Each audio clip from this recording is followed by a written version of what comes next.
मैं doctor RC. Agarwal, सहायक प्राध्यापक समाजशास्त्र, शासकीय अग्रसेन महाविद्यालय बिल्हा।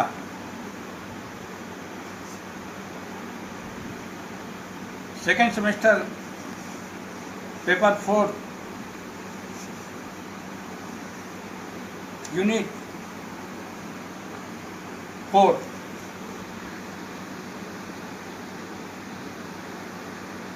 विषय है नगरीय सामाजिक समस्या एवं संरचना।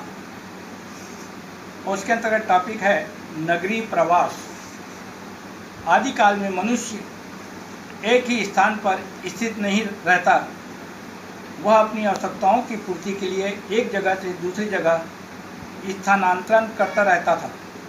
यदि मानव समाज के विकास का अध्ययन किया जाए तो उपयुक्त कथन का अपने आप प्रमाणीकरण हो जाएगा। शिकार और पशुपालन की अवस्थाओं में मानव अपने शिकार तथा पशुओं के चारे और पानी के लिए एक स्थान से दूसरे स्थान को भटकता रहता था। इन्हीं अवस्थाओं के बाद कृषि की अवस्था में जीवन में कुछ स्थायित्व अवश्य आया, किंतु प्रवास की अखिल धारा नहीं रुकी। झूम खेती की प्रवृत्ति के कारण मानव प्रतिवर्ष एक स्थान से दूसरे स्थान की तलाश खेती के लिए करता रहा। पशुओं के चारे और पानी के कारण भी उसे स्थायित्व नहीं मिला। कालांतर में औद्योगिक हो गया और इस युग ने तो मानव की प्रवासी प्रवृत्ति को काफ़ी प्रोत्साहित किया। आज प्रवास व्यक्ति की आदत का अभिन्न अंग हो गया है। एक स्थान से दूसरे स्थान जाना व्यक्ति के आदत में शुमार होता जा रहा है। खासकर नगरीय समाजों में इस प्रकार की प्रवृत्ति का ज़्यादा ही विकास हुआ है। आज व्यवसाय तथा बेहतर जीवन की तलाश में गांव में नगरों की ओर पलायन तेजी से हुआ है। इससे जहां आर्थिक विकास का मार्ग प्रस्तुत हुआ है, वहीं अनेक सामाजिक तथा सांस्कृतिक समस्याओं का जन्म और विकास भी हुआ है। प्रवास शब्द का उपयोग। प्रवास शब्द का सबसे पहला प्रयोग रॉबर्टसन ने अपने शोध पत्र प्रवास के नियम 1885 में किया था। किसी भी क्षेत्र में जनसंख्या के पुनर्वितरण की प्रवृत्ति को समझाने के लिए प्रवास की मात्रा, दशा, विशेषताएं तथा कारणों की आवश्यकता होती है। इससे जनसंख्या की गतिशीलता का भी ज्ञान होता है। संक्षेप में जनसंख्यात्मक परिवर्तन को जानने समझने के लिए प्रवास का अध्ययन महत्वपूर्ण है। प्रवास की अवधारणा: पहला प्रजनन, दूसरा मृत्युक्रम और तीसरा प्रवास। प्रवास की परिभाषा: डेविड हीथ के अनुसार अपने स्वाभाविक निवास से अलग होना प्रवास है। बर्गेल के अनुसार प्रवास मानव जनसंख्या में स्थानांतरण के लिए प्रयुक्त नाम है। Doctor MC. दुबे के अनुसार प्रवास सामाजिक परिवर्तन की वह प्रक्रिया है जिसके द्वारा जनसंख्या का अंतर्गमन तथा बहिर्गमन होता है। इस प्रकार प्रवास वह प्रक्रिया है जो जनसंख्या को एक स्थान से दूसरे स्थान की ओर गतिशीलता को रेखांकित करता है। प्रवास के प्रकार: किंग्सले डेविस के अनुसार पहला विजय के लिए प्रवास, दूसरा व्यवस्था पूर्वक प्रवास, तीसरा बलपूर्वक प्रवास, चौथा स्वतंत्र प्रवास, पांचवा नियंत्रित प्रवास। पीटरसन ने अपनी पुस्तक जनसंख्या में प्रवास के प्रकारों को निम्नलिखित भागों में विभाजित किया है। पहला आदिकालीन घुमंतु प्रवास, दूसरा आदिकालीन पर्यटन प्रवास, तीसरा जमीन से उड़ान, चौथा व्यवस्था पूर्वक प्रवास, पांचवा सामूहिक प्रवास, छठवां स्वतंत्र व्यक्तिगत प्रवास, सातवां कुली व्यापार प्रवास, आठवां दास व्यापार प्रवास, नौवां नवीन बंदोबस्त। प्रवास के सामान्य प्रकार: पहला आंतरिक प्रवास, दूसरा अंतर्राष्ट्रीय प्रवास। आंतरिक प्रवास पहला, गांव में नगरों की ओर प्रवास। दूसरा, एक ग्राम से दूसरे ग्राम की ओर प्रवास। तीसरा, एक नगर से दूसरे नगर की ओर प्रवास। और चौथा है नगर से गांव की ओर प्रवास। अंतर्राष्ट्रीय प्रवास। प्रवास का दूसरा स्वरूप अंतर्राष्ट्रीय है। अंतर्राष्ट्रीय प्रवास उसे कहा जाता है जब कोई व्यक्ति या समूह एक राजनीतिक राष्ट्रीय सीमा को पार कर दूसरी राजनीतिक राष्ट्रीय सीमा में प्रवेश करता है। वर्तमान में अंतर्राष्ट्रीय प्रवास दो देशों के नियमों के अधीन ही संभव है। प्रवास की विशेषताएं। पहला, प्रवास की प्रकृति स्थायी भी हो सकती है और अस्थायी भी। दूसरा, प्रवास की प्रकृति क्या है? सामान्यतः व्यक्ति अपने परिवार के निकट कस्बे अथवा नगर में रहना चाहता है। तीसरा, आज प्रवास की स्थिति में काफ़ी बदलाव आ गया है। प्राइवेट कंपनियों में विदेशों में भी नौकरी प्राप्त होती है। चौथा, प्रवास के स्वरूप में भिन्नताएं होती हैं। कभी व्यक्ति कुछ महीनों अथवा वर्षों के लिए प्रवास करता है और कभी परिवार सहित। पांचवा,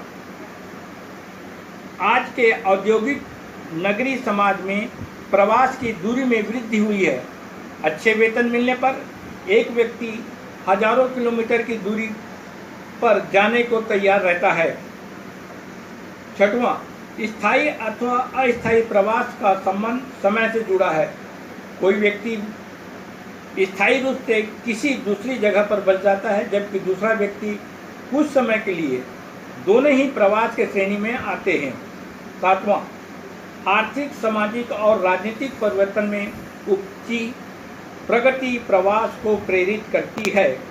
आठवां, औद्योगिकरण के विकास और प्रगति के ग्रामवासियों को नगर में जीविका अर्जित करने के लिए प्रेरित किया। नगरों की जनसंख्या में ग्रामीण व्यक्तियों की संख्या में निरंतर वृद्धि हो रही है।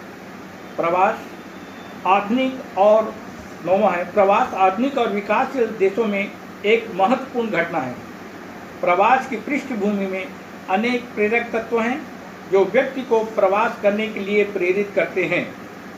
10वां है, प्रवास के केंद्र में व्यक्तिक अथवा पारिवारिक आवश्यकता अथवा महत्वाकांक्षा मुख्य रूप से होती है। 11वां, उच्च शिक्षित और विशेष योग्यता रखने वाले युवकों में स्थानांतरण की तीव्र प्रकृति होती है। 12वां, नियोजित ढंग से विकसित औद्योगिक नगरों में प्रवास अधिक होता है। यहाँ जीविका के अवसर अधिक होते हैं। 13वां, संकटग्रस्त क्षेत्रों में सामूहिक प्रवास अचानक करना पड़ता है, जैसे समुद्र में तूफान आने पर सुनामी इसका जीता जागता उदाहरण है। गुजरात के भूकंप आने से भी लोगों का प्रवास करना पड़ा था। प्रवास का महत्व। पहला, रोजगार की तलाश में प्रवास करने वाले लोगों को प्रवास से रोजगार प्राप्त होते हैं। दूसरा, प्रवास उन घटनाओं का भी विकल्प है जो अचानक किसी क्षेत्र में घटित होती है। तीसरा, प्रवास की तीव्रता नगरों में संतुलन और असंतुलन दोनों उत्पन्न करती है। चौथा, नगर विशेष योग्यता और प्रतिभा संपन्न व्यक्तियों का केंद्र बनता जाता है। यहाँ इतनी सुविधाएं होती है कि व्यक्ति भी प्रतिभा का सम्मान किया जाता है, साथ ही उसके आय में वृद्धि होती है। पांचवा, अंतर्राष्ट्रीय स्तर पर प्रवास में जब वृद्धि होती है तब देश के प्रतिभा संपन्न युवक विदेशों में अधिक संख्या में जाने लगते हैं और देश में प्रतिभाओं की कमी हो जाती है। छठवां, प्रवास सांस्कृतिक एकता को स्थापित करने में सहायक है। सातवां, प्रवास जनसंख्या के घनत्व को भी प्रभावित करती है। आठवां, ग्रामीण भूमिहीन श्रमिकों और बेरोजगार श्रमिकों को नगर में प्रवास करने की प्रेरणा देता है, जिससे वे अपने रोजी रोटी यहाँ अर्जित कर सकें। प्रवास के कारण। पहला, प्राकृतिक कारण। दूसरा, सामाजिक कारक। तीसरा राजनीतिक कारक, चौथा आर्थिक कारक और पांचवा है अंतर्राष्ट्रीय प्रवास की प्रवृत्ति में वृद्धि। इसी के अगले क्रम में प्रवास को अधिक प्रभावित करने वाले कारक, पहला है आर्थिक कारक, उनके अंतर्गत अनुकूल कारक, उसमें प्रथम है भूमि का आकर्षण, दूसरा है रोजगार के अवसर की उपलब्धता, तीसरा है आमदनी के अच्छे अवसर, चौथा है देश की आर्थिक संपन्नता तथा उच्च जीवन स्तर, पांचवा है रोजगार तथा नौकरी की उपलब्धता और छठवां है खुली अर्थव्यवस्था। आर्थिक कारक का दूसरा भाग है उसमें प्रतिकूल कारक, उसमें पहला है जीविकोपार्जन के साधनों का अभाव तथा मजदूरी का निम्न स्तर, दूसरा रोजगार के अवसरों की कमी, तीसरा निर्धनता, बेरोजगारी तथा निम्न स्तर, और दूसरे में है जनसंख्या का बढ़ता दबाव, तीसरा है यातायात तथा संदेश वाहन के विकसित साधन, चौथा प्राकृतिक एवं भौगोलिक कारक, पांचवा है सामाजिक कारक, उसमें पहला है सामाजिक भेदभाव, दूसरा है सामाजिक रीतियों विश्वासों या व्यवहारों के प्रति विरक्ति, तीसरा है विवाह, चौथा है शिक्षा तथा बच्चों के उज्जवल भविष्य की संभावना और पांचवा है स्वास्थ्य तथा अन्य सुविधाएं। मेन पॉइंट छठवां धार्मिक कारण, धर्म स्थान हज, प्रयाग, रोम, यरूशलेम, सातवां राजनीतिक कारण, आठवां है अन्य कारण, उसमें पहला है नगरीय आकर्षण, दूसरा नौकरी या तबादले। इसी प्रकार प्रवास के प्रभाव, इसके अंतर्गत पहला अच्छे प्रभाव, उसमें पहला है आर्थिक अवसरों की समानता, दूसरा है राष्ट्रीय एवं अंतर्राष्ट्रीयता का विकास, तीसरा है गांवों पर घटता जनसंख्या का दबाव और चौथा है सामाजिक एकता में वृद्धि। बुरे प्रभाव, पहला है मानसिक असंतोष, महत्वाकांक्षा की पूर्ति नहीं होती, दूसरा अंतर्व्यक्तिक संबंधों का विघटन, तीसरा है प्रवासितों के स्थानीय लगाव का अभाव, चौथा है वर्ग भेद का जन्म और पांचवा है आवास समस्या। धन्यवाद।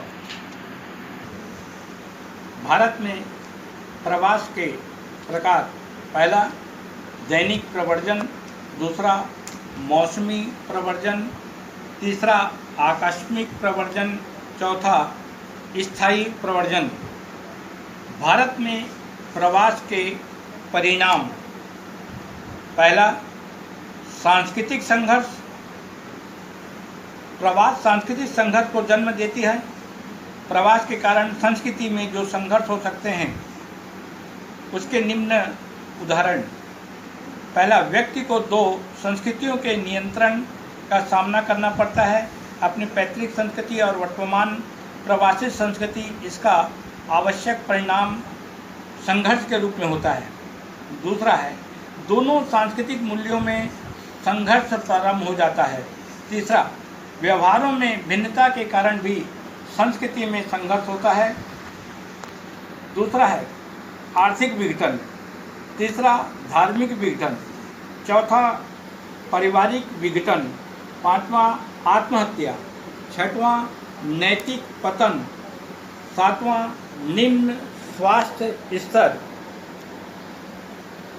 इसमें पहला है श्रमिकों को कठिन परिश्रम करना पड़ता है, दूसरा उन्हें भरपेट पौष्टिक भोजन नहीं मिल पाता, तीसरा है उनके काम करने की दशाएं अत्यंत ही अस्वास्थ्यकर होती है, आठवां कार्य क्षमता में ह्रास, नौवां उत्पादन में बाधा, दसवां सुविधाओं से वंचित, 11वां बेरोजगारी का भय, 12वां श्रम संघों के विकास में बाधा। प्रवास के लाभ, इससे पहले प्रवासिता के परिणामों की विवेचना की गई है। इस विवेचना से यह स्पष्ट होता है कि प्रवासिता अनेक सामाजिक समस्याओं को जन्म देती है। जिससे व्यक्ति समाज को अनेक प्रकार की हानियां उठानी पड़ती है, किंतु इसका तात्पर्य कदापि नहीं कि प्रवासिता में सिर्फ हानियां ही हैं, लाभ नहीं है। प्रवासिता से श्रमिकों के कुछ लाभ भी होते हैं। संक्षेप में प्रवास के जो प्रमुख लाभ हैं वो निम्नलिखित भागों में बांटा जा सकता है। पहला, आर्थिक लाभ। दूसरा, सुरक्षा की भावना। तीसरा, स्वास्थ्य की दृष्टि से हितकर। और चौथा है भूमि पर जनसंख्या का दबाव। यह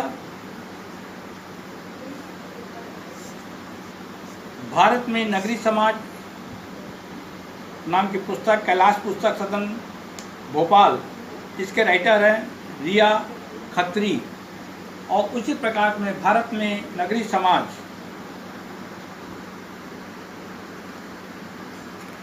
इसके राइटर हैं डॉक्टर अमित अग्रवाल।